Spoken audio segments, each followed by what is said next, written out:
Yan, magandang araw guys. Maraming salamat sa mga patuloy na sumusuporta. Maraming salamat sa mga patuloy na nanonood ng ating mga videos. Kung bago ka pa lang at mahilig ka rin sa mga usapang isda, kagaya nito, paki-subscribe mo na, tsaka pakihit yung notification bell para maging updated ka rin sa ating mga susunod na videos.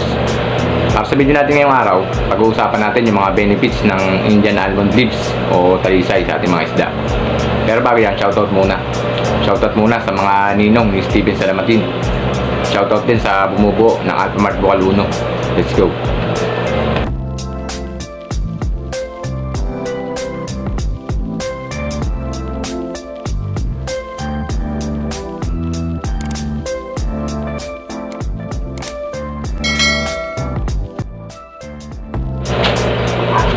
Ano ba mga benefits ng talisay o nung Indian almond leaves sa ating mga isda? Ito, kagaya nito, yung tuyo. Ang unang benefits nito ay kapag nilagay natin ito sa tubig na aquarium natin, nagre-release ito ng tannins at ng tannic acid na tumutulong para pababain yung pH level ng tubig sa ating mga aquarium. Mas mababa yung pH level ng tubig, mas beneficial sa ating mga isda. Yun ang unang benefits nito. Ang pangalawa naman ay nagiging alternative in medication.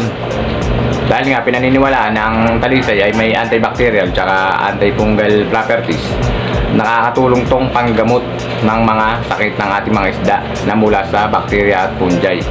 Nakakatulong din silang maiiwas yung mga isda natin sa sakit na dulot din ng fungi at bacteria.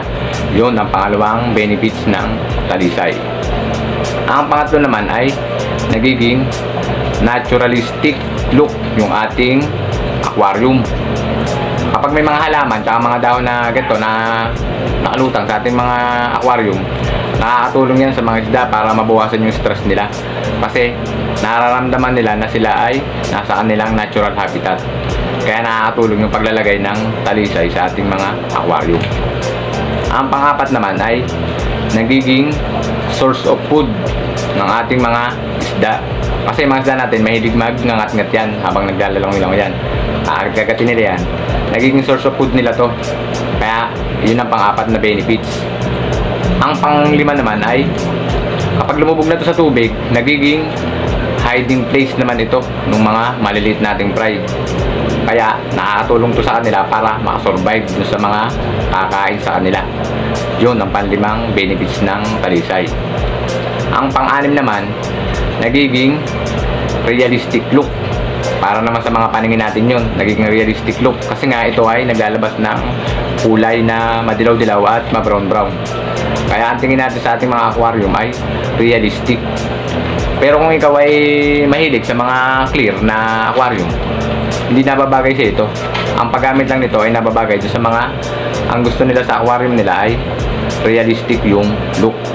Yun lang guys, maraming salamat.